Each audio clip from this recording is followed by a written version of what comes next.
우리는 유사 종교의 시대에 살고 있습니다. 기존 종교는 쇠퇴하는 듯 하지만 종교의 역할을 대신하고 종교의 기능을 대신하는 유사 종교가 점점 유행하고 있습니다. 미국의 오프라 윈프리 같은 사람이 대표적인 예입니다. 그는 비성직자입니다. 하지만 그의 프로에는 심리적이고 내면적인 위로를 될 만한 내용을 많이 담고 있습니다. 그래서 시청자들이 카타르시스를 느낍니다. 엄청나게 많은 팬을 확보하고 있습니다. 또 많은 정신적인 영향력을 끼칩니다. 오프라가 프로 중에 추천하는 책이 단숨에 베스트셀러가 될 정도이니까 또 조엘 오스틴이 또 다른 예입니다. 그는 베스트셀러 저자입니다. 그의 책 긍정의 힘은 기독교인들뿐만이 아니고 비기독교인들에게도 크게 어필했습니다.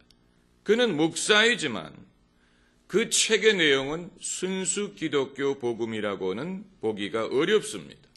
종교와 상관이 없이, 종교의 유무와 상관이 없이 보편적으로 사람들에게 어필할 수 있는 긍정적인 사고, 행복을 위한 지혜, 행복한 삶, 이런 것을 말하고 있습니다.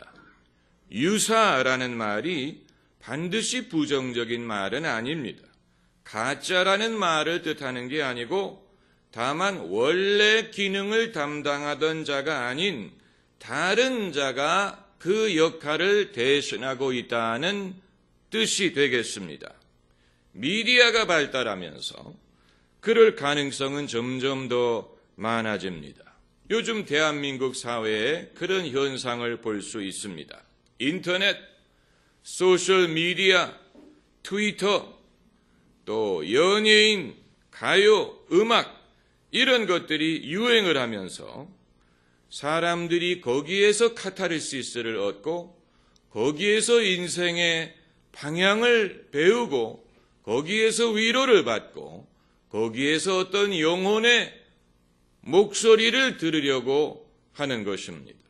19세기 영국의 시인이었던 매튜 아놀드가 말하기를 종교가 사라지게 되면 시가 종교를 대신할 것이다 라고 말했는데 종교가 사라지지는 않았지만 그 역할을 대신할 만한 것은 많이 있습니다. 이런 것들은 종교보다도 더 가까이에 있습니다. 더 자극적이고 더 말초 신경을 자극하고 더 쉽고 더 빠르고 더 만족스럽습니다. 적어도 당장은 사람이 점장이를 찾아가면 당장 궁금한 것에 대해서 물어볼 수 있지 않습니까? 우리 아이가 합격하겠습니까? 또 이 사업이 잘 되겠습니까? 그 사람과 제가 잘 맞는 커플이 되겠습니까? 여기에 대한 답변이 옳다는 보장은 없지만 적어도 가려운 귀를 긁어줄 수는 있습니다.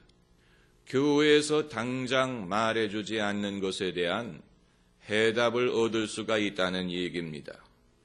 현재 우리 사회에 우려를 낳는 현상은 많은 사람들, 특별히 젊은 세대가 기존의 질서에서 해답을 얻으려고 하지 않는 것입니다. 그것은 정치 분야에서 시작했습니다. 기존의 정당, 기존의 후보들에 대해서 염증을 느끼고 다른 곳에서 대안을 찾으려는 그런 움직임이 일어나고 있습니다. 제3의 정당이 다 그런 것을 반영하는 것입니다. 그런데 정치뿐이 아니고 인생의 다른 분야에 대해서도 기존의 지도자들에게 해답을 얻으려고 하지 않습니다. 부모님의 세대로부터 해답을 얻으려고 하지 않습니다. 그들을 불신합니다. 왜냐하면 그들은 기득권이라는 것입니다. 세대 간의 간격이 지금처럼 커진 적이 없다고 생각이 됩니다. 그래서 부모님의 세대를 헝그리 세대라고 불렀다면 자녀의 세대를 앵그리 세대라고 부른다고 합니다. 부모의 시대에는 열심히 일하면 된다고 생각을 했는데 자녀의 시대는 열심히 일해도 안 된다고 생각을 하고 부모의 세대에는 하면 된다라고 믿었는데 자녀의 세대는 해도 안 되는 것이 있다 이렇게 생각을 하고 부모의 세대는 대학을 졸업하면 취직할 수가 있었는데 지금 세대는 대학을 졸업해도 취직을 장담할 수가 없습니다. 거기에서 분노가 발생하고 기성세대에 대한 불신이 발생을 하는 것입니다. 그래서 여기에 대해서 제일 먼저 위기감을 느끼는 사람들이 정치인들입니다. 그래서 여당이든 야당이든 불문하고 포퓰리즘적 공약을 내걸 수밖에 없는 이유가 바로 거기에 있는 것입니다. 정치적인 폭풍을 두려워하는 것입니다. 그렇기 때문에 국가 재정이 파탄이 나든 말든 우리나라가 그리스처럼 되든 말든 일단 사람들의 요구에 부응하고 보자 하는 것입니다. 도리가 없습니다. 그런데 이 같은 문제는 우리나라에만 일어나고 있는 게 아니고 전 세계적인 현상입니다. 지난번 미국 대선에서 맥케인 후보가 미국인들은 불평을 좋아하는 사람이다라고 말 한번 했다가 엄청나게 문매를 맞았지요. 또 오바마 대통령이 흑인들을 대상으로 연설하는 자리에서 불평하기보다는 노력을 해야 된다라고 말했다가 욕을 먹었지요. 사실 이 사람들은 바른 말을 한 것입니다. 그러나 국민이 바른 말을 듣고 싶어 하지 않는 것입니다. 그러다 보니까 이제는 리더십의 위기까지 닥쳐오고 있습니다. 정말로 국민이 정말로 들어야 될 말을 해주는 사람이 없고 정말 우리가 나아갈 길을 제시하는 사람이 없습니다. 정말 국민이 들어야 될 말은 희생, 노력, 헌신에 대한 말인데 누가 그런 말을 들으려고 하겠습니까? 만일 케네디 대통령이 취임식 때 한 말, 국가가 여러분을 위하여 무엇을 해줄까를 물어보지 말고 여러분이 국가를 위하여 무엇을 할까를 생각하라. 만일 그 말을 지금 이 시대에 했다면 사람들이 들으려고 하지 않았을 것입니다. 오늘날 우리 사회에서 거의 유일하게 바른 말을 하는 사람은 기업인이라고 저는 생각합니다. 왜냐하면 그들은 돈을 벌어봤기 때문입니다. 그래서 되는 것과 안 되는 것을 압니다. 그래서 예술인들처럼 감상에 휘둘리지 않고 정치인처럼 인기에 연연하지 않고 있는 그대로 책임 있는 말을 해줄 수가 있습니다. 성공적으로 기업을 읽어본 적이 있는 사람들, 그런 사람들의 말은 귀담아 들을 필요가 있습니다. 그런데 기업인들의 말을 들어보면 기본적인 인생의 규칙은 바뀌지 않았어요. 룰은 그대로입니다. 기본적인 열정, 노력, 실력, 근면, 경험, 동기 이런 것들입니다. 뻔한 얘기라고 생각할 수 있지만 기본적인 룰은 바뀌지 않았습니다. 그런데 이 룰대로 살려고 하지 않으면서 자꾸만 다른 데서 길을 찾으려고 하니까 엉뚱한 데에 귀를 기울이게 되는 것입니다. 오늘 저는 여러분과 어떤 이런 사회적인 문제에 대해서 말씀을 나누고자 하는 게 아니고 신앙과 하나님의 말씀에 대해서 생각을 해보고자 하는 것입니다. 여기에도 비슷한 문제가 존재합니다. 사람들이 인생의 문제에 대한 해답을 요구하는 만큼 누가 신속하게 흡족한 해답을 주지 않기 때문에 자꾸 엉뚱한 곳, 이상한 곳에 해답을 찾으려고 하는 것처럼 종교적인 분야에서도 기존의 교회가, 기존의 성경이 사람들이 원하는, 사람들이 흡족하게 생각하는 해답을 신속하게 제공하지 못하기 때문에 엉뚱한 데에서 해답을 얻으려고 하는 것입니다. 여기서 우리가 신앙 전반에 대해서 유념해야 될 부분이 있는데, 그것은 하나님과 인간의 대화는 인간이 주도하는 게 아니고 하나님이 주도하신다는 사실.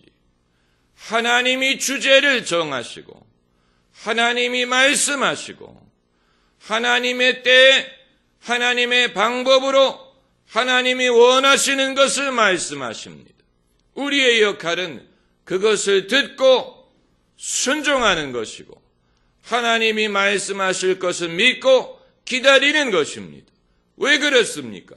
하나님이기 때문에 그런 것입니다. 하나님이시기 때문에 하나님은 당신이 원하시는 말씀을 원하시는 때에 원하시는 방법으로 하시고 우리의 역할은 그것을 기다리고 듣고 신뢰하고 따르는 것뿐이에요. 그런데 때로는 하나님은 사람들이 듣고 싶어하는 말씀을 하시지 않습니다. 오히려 사람이 듣고 싶어하는 말씀을 거부하실 때도 있습니다. 그 대표적인 예가 무엇을 먹을까, 무엇을 입을까 염려하지 마라. 이것은 다 이방인들이 염려하는 것이라 하는 말씀.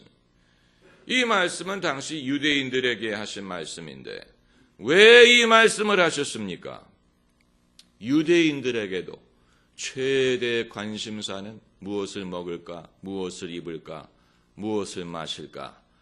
이방인과 별로 차이가 없었기 때문입니다. 그들이 듣고 싶어하는 말씀이 바로 이런 것이었어요. 이런 것에 대한 해답을 요구했어요. 우리도 마찬가지입니다. 먹는 문제, 마시는 문제, 이방인과 다름이 없는 그런 것에 대해서 우리는 해답을 요구하는데 이런 요구에 대하여 예수님은 아주 매정하게 손사래를 치시는 것입니다. 만일 너희들이 이런 문제에 대해서 해답을 요구한다면 너희에게 해줄 말이 없다. 이런 것을 나에게 물어보지 말아라. 매정하지요? 그러나 그게 예수님의 말씀이 이 모든 것이 우리에게 있어야 할 줄 하나님이 모르시는 게 아닙니다. 알고 계십니다. 그러나 하나님의 관심사는 다른 데에 있기 때문에 하나님이 정작 우리에게 하고자 하시는 말씀도 다른 것에 대한 이야기, 다른 것에 대해서 말씀하고자 하십니다. 그것을 우리가 들어야 됩니다. 하나님이 하고자 하시는 말씀을 듣노라면 우리가 대답을 필요로 하는 문제에 대한 해답을 얻게 됩니다. 하나님의 하시는 말씀을 듣노라면 우리가 궁금하게 생각하는 것에 대한 해답을 얻습니다. 그러나 처음부터 우리의 문제에 대한 해결책을 하나님에게 요구하면 침묵하십니다. 그리고 자칫하면 사람이 시험에 듭니다. 우리는 인스턴트에 너무 익숙하죠. 수돗물을 틀면 당장 물이 콸콸 쏟아지는데 익숙합니다. 그것도 뜨거운 물이. 식료품을 사고자 하면 슈퍼에 가서 즉시 사면 됩니다. 쌀이든 과일이든 즉시 살 수 있습니다. 그러나 그 쌀이 즉시 자라난 게 아니라는 사실은 잊어버리고 그 과일이 즉시 자라난 게 아니라는 사실을 잊어버립니다. 우리는 인스턴트가 당연하게 생각하는데 인간의 영적인 위험이 바로 여기에 있는 것입니다. 사람이 자기가 원하는 대답을 원하는 때에 얻지 못하면 다른 데에서 해답을 찾으려고 합니다. 사울 왕이 하나님이 침묵하시니까 박수무당을 찾아간 것과 마찬가지입니다. 그게 바로 거짓 선지자입니다. 거짓 선지자, 거짓 예언. 오늘날 포퓰리즘, 선동 정치가 사람들에게 어필하는 것도 똑같은 원리입니다. 이 해답을, 자기가 원하는 해답을 듣지 못하기 때문에 엉뚱한 데에서 해답을 듣고 그것으로 만족하려고 하는데, 그것은 인간의 미래를, 국가의 미래를 책임질 수 없지만 당장 사람들에게 만족을 주는 말이 될 수가 있는 것입니다. 오늘 본문에서 1절에 모세가 산에서 내려옴이 더딤을 보고, 더딤이란 말이 나옵니다. 더딤, 때로는 백성들이 요구하는 속도를 모세가 맞춰주지 못했어요. 모세가 산에서 내려오는 것이 더디었어요. 백성들이 그것을 기다리지 못했어요. 백성들은 더 신속하고 더 확실한 것을 요구했습니다. 그래서 백성이 뭐라고 말했느냐? 일어나라! 우리를 인도할 신을 우리를 위하여 만들라! 그렇게 해서 아론이 만든 것이 무엇입니까? 금송아지를 만들었습니다. 그래서 4절에 이스라엘아, 이는 너희를 애굽 땅에서 인도하여낸 너희 신이로다. 그랬더니 이스라엘 백성들이 그 앞에 번제를 드리고 화목제를 드리고 앉아서 먹고 마시며 일어나서 뛰놀더라. 성경 최초의 포퓰리스트가 바로 아론입니다. 사람들이 모세 기다리기를 거부하니까 대신 그들을 위하여 금송아지를 만들어 주었습니다. 이게 유사 종교입니다. 여러분, 모세가 산에서 내려오는 것이 더디었다는 말은 하나님의 응답이 더디었다는 얘기입니다. 모세가 더디었던 이유는 하나님이 더디었기 때문입니다. 백성이 모세가 내려오는 것을 기다리지 못했다는 말은 하나님을 기다리지 못했다는 말입니다. 그래서 당장 그들이 듣고 싶은 것을 하나님이 주시지 않기 때문에 하나님을 대신할 것을 요구했어요. 아론은 그들에게 금송아지를 만들어 주었습니다. 그래서 백성이 그 앞에서 먹고 마시고 일어나 뛰놀았다. 그래서 그게 당장은 만족이 됐을지 모릅니다. 하지만 금송아지는 거짓 신입니다. 거짓 신입니다. 거짓 진리, 거짓 선지자, 사이비, 이스라엘 백성이 집단으로 거짓 신 앞에서 먹고 마시며 뛰놀았습니다. 군중은 예나 지금이나 인스턴트한 대답을 요구하고 가려운 길을 긁어줄 것을 요구합니다. 군중의 심리와 여론이 위험한 이유가 바로 여기에 있습니다. 진리가, 군중이 반드시 진리를 소유했다고 말할 수 없는 이유가 바로 여기에 있습니다. 그리고 그거보다 더 위험한 것은 그러한 군중의 욕구를 채워주는 사람이 있다는 얘기입니다. 오늘 본문에서는 아론과 같은 사람, 아론이 뭘 몰라서 그렇게 한 것입니까? 차라리 백성은 몰라서 그렇게 했다고 이해할 수 있지만, 아론은 알지만 알면서도 거짓 신을 만들어 주었습니다. 무지한 군중보다도 더 나쁜 것은 알면서도 거짓을 진리로 포장해서 군중에게 파는 사람입니다. 그들이야말로 대중을 선동하는 사람이요, 현혹하는 사람이요, 충동하는 사람입니다. 거짓을 진리로 포장하는 사람입니다. 그런 사람들이 받을 심판이 더 큽니다. 반대로 진리는 서두르지 않습니다. 군중이 재촉한다고 진리가 서두르지 않습니다. 모세가 산에서 내려오는 것이 지체된 것처럼 진리는 한 스텝 늦게 나옵니다. 먼저 뛰어나오는 것은 가짜일 가능성이 많습니다. 호모의 일리아드를 보면 헥토와 싸우려고 먼저 뛰어난 사람이 아킬레스인 줄로 알았는데 아킬레스가 아니었습니다. 가짜 아킬레스였습니다. 셰익스피어의 리어 왕을 보면 리어 왕을 사랑한다고 제일 먼저 말한 딸은 거짓말장이었습니다. 먼저 뛰어나오는 것은 가짜일 가능성이 많습니다. 진리는 서두르지 않아요. 진리가 더디다고 금송아지를 만들면 안 됩니다. 유사신앙과 참신앙의 차이점이 여기에 있습니다. 유사신앙은 인간의 필요를 채워주기 위하여 누가 만든 것이고, 참신앙은 사람이 기다리든 못 기다리든, 사람이 좋아하든 싫어하든 하나님이 당신의 때에 당신의 방법으로 계시하신 진리, 그것이 참신앙과 거짓신앙의 차이점입니다. 여러분, 하나님은 사람의 눈치를 보시지 않습니다. 예수님은 사람 눈치 보시지 않았습니다. 진리가, 선지자가 사람의 눈치를 보기 시작하면 그때부터 거짓 선지자가 되는 것입니다. 선지자가 사람이 돈이 많으냐 적으냐, 지위가 높으냐 낮으냐, 이것을 의식하기 시작하면 그때부터 그는 거짓 선지자가 될 위험에 처하게 됩니다.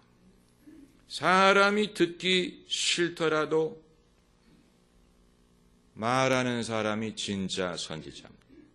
사람들이 듣기 싫어하는 말을 진리이기 때문에 하는 사람이 진짜 선지자입니다. 그리고 진짜 선지자들은 예나 지금이나 핍박을 받습니다. 만일 모든 사람이 너희를 칭찬하면 너희에게 화가 있도다.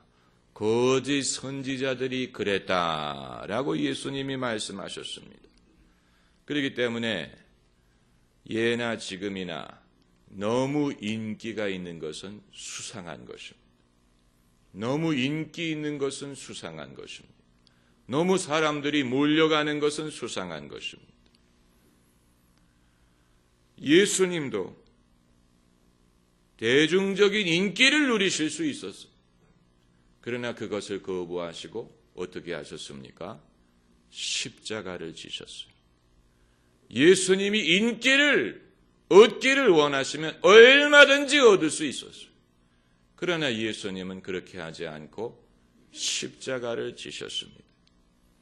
그건 제자들도 듣고 싶어 하지 않던 내용. 십자가에 대해서 제자들 듣고 싶어 하지 않았어요. 그렇지만 예수님은 십자가를 통하여 세상을 구원하신 것입니다. 할렐루야. 못자국이 없는 예수님은 진짜 예수님이 아니에요. 십자가가 없는 신앙은 진짜 신앙이 아닙니다. 손에 못자국을 보아 알겠네. 십자가 내가 처음 볼 때 나의 마음의 큰 고통 사라져. 오늘 믿고서 내 눈 밝았네. 참 내 기쁨 영원하도다. 할렐루야. 기도하십시다.